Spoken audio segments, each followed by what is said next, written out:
Earlier that day, after talking with the blackmailer, Katsumi decided to take a risk and get back to work. He thought of some random excuse and went back to his desk. It was already late and almost all employees went home. He was fine with that, cause that meant there wouldn't be many witnesses. There has to be a way for me to change the existing data of the ChatLinx users, or to at least encrypt them. If I do that, the director won't notice that the data was downloaded from the network. The blackmailers would get the data, but when they try to open it on another computer, it will automatically become encrypted. He typed in his password, but he couldn't log in. He panicked because he wasn't counting on that happening. He used all his attempts to log in and he angrily pushed the keyboard away. Powerless to do anything, he put his elbows on the desk and buried his head in his hands. He sat like that until he felt someone's soft hands touching his hair. Katsumi, are you alright?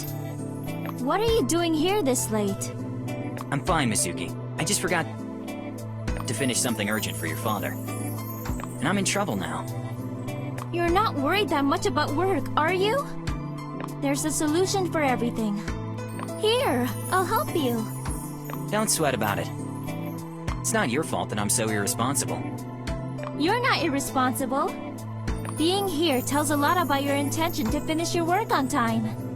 My father appreciates that. Also, I've told him several times that you're the most loyal employee we have.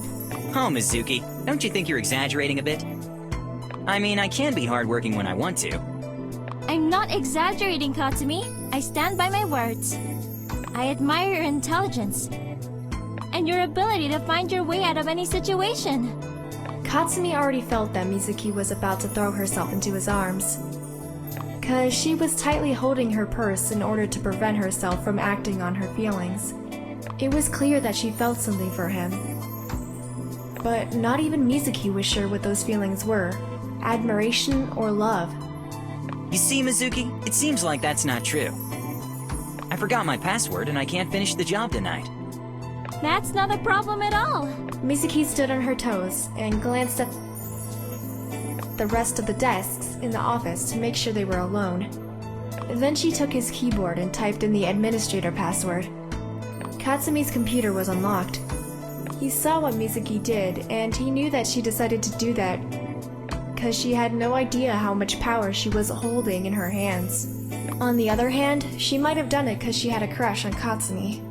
In any other case, she would have given it a good thought before giving someone her password.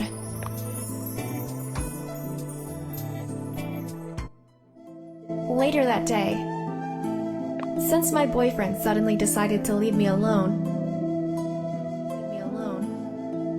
I had no other choice than to give all my attention to Akiko. She was obviously upset and I had to call her. Thanks for calling me! I was just about to break my phone into a million pieces! I just can't catch a break!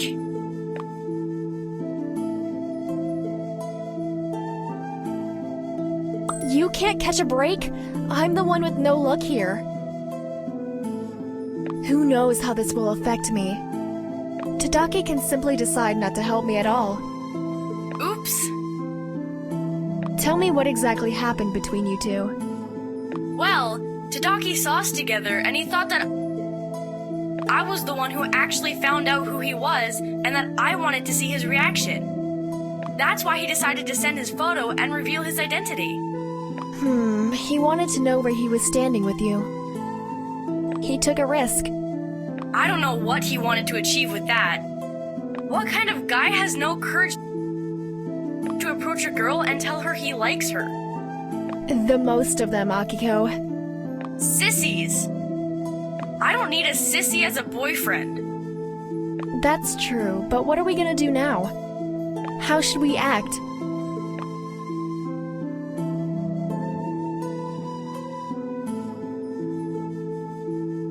But without me this time. I'm sorry. I understand. You should act completely normal, like you don't know a thing.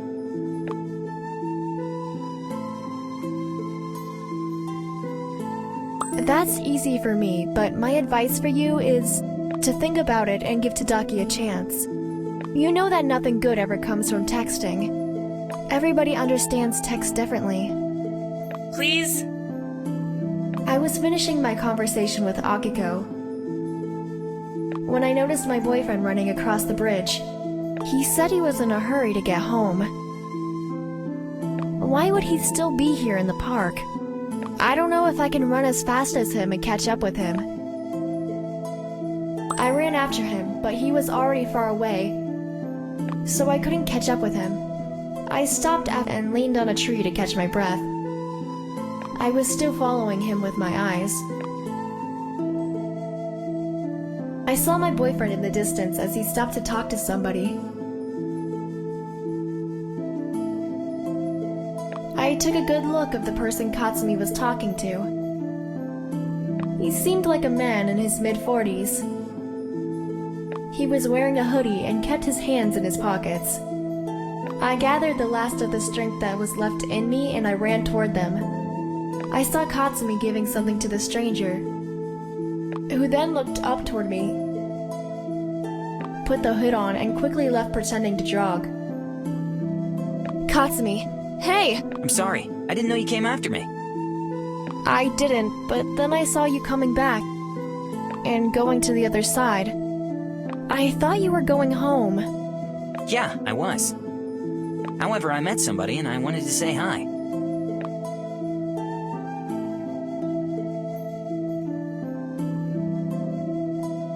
That means he was an acquaintance of yours. Who is that man, Katsumi? That man, he's the owner of a rival company. He wants insider info on ChatLinx. The blackmailer? What did you give him, Katsumi? What did you do? I did what I had to do. You were their target, and you almost lost your chance to go to college. Katsumi explained his plan to me. He made a way for a virus to run on the blackmailer's computer when they tried to open the data he'd just given to that man. All the data would be encrypted and Katsumi would be the only one with the key. That was the way for him to turn the tables on them. The blackmailer would ask him for the decryption key, and then Katsumi would ask them to leave him alone in exchange for the key. I doubt it will be that simple. I think it's time for you to talk to Rokudo. Why should I talk to him? He shouldn't be interested in what I'm doing. He's your friend and he can help you. He comes from a family of lawyers, and I believe he'd do anything to help you out of the situation, which is becoming very serious. I'm worried. He didn't have anything else to say. He was just looking at his feet without saying a word. Then he hugged me, and we went to the metro station in complete silence.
A few days later, I got an email from Tadaki inviting me to come to the college as soon as possible and look for him.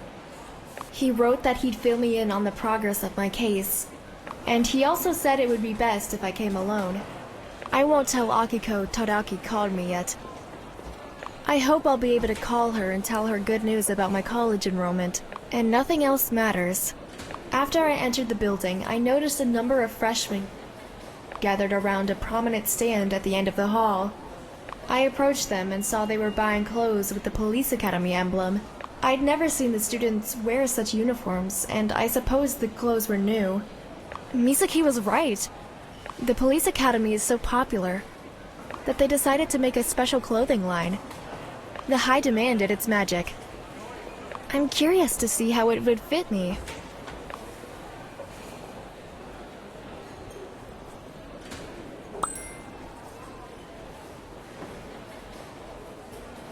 I feel fabulous in these clothes. So sexy. I can't wait for my boyfriend to see me. Tadaki was patiently waiting for me while I was buying clothes.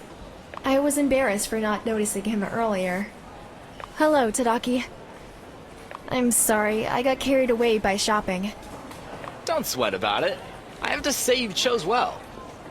The clothes look great on you. And I hope you'll proudly wear it as a student very soon. Thank you. You wanted to talk to me? I can't wait to hear what you have to tell me. Come here, we should go somewhere more private.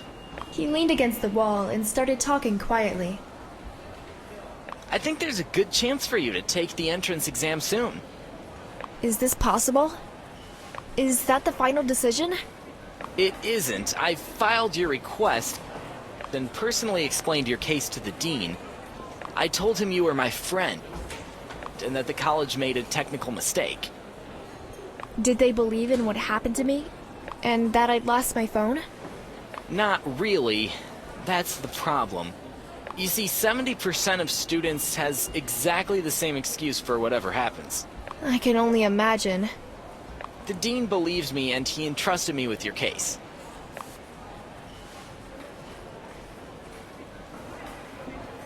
That's a good sign, right?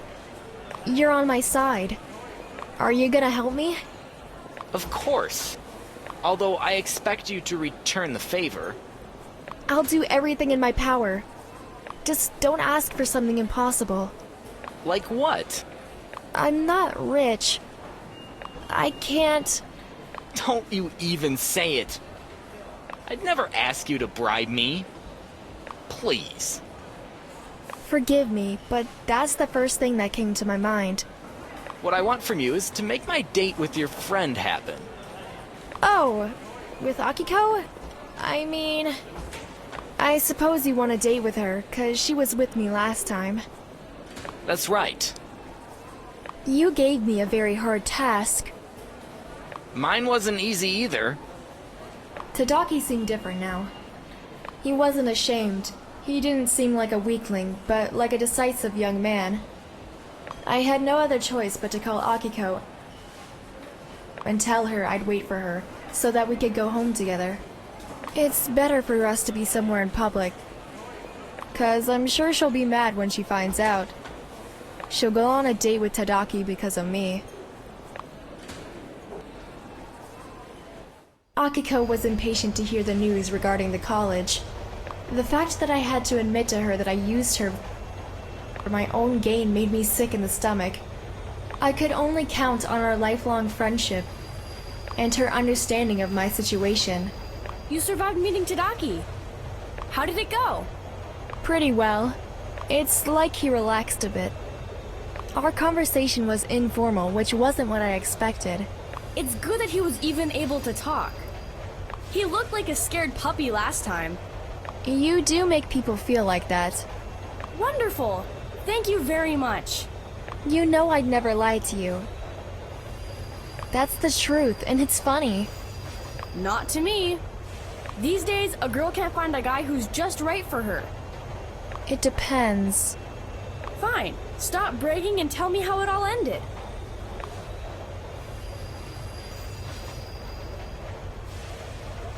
I just have to check something first. Do you know that I love you so much? I know. Where's this coming from? What did you tell him about me? I had no choice, Akiko.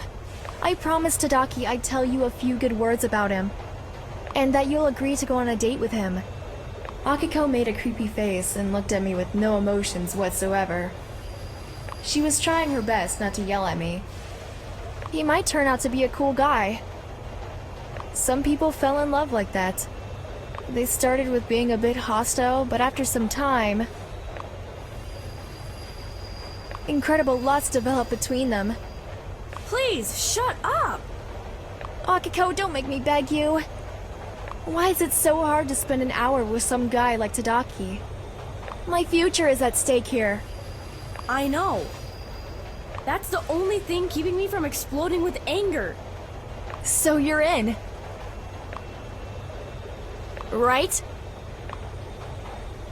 Thank you, I love you. Calm down. People are looking at us. Yes, Mom. Mwah. I was at home and impatiently waited for Tadaki's email as a confirmation that I'd honored my part of the deal. However, I got his reply the day after. Tadaki sent me the time and date for my entrance exam, and he wished me luck.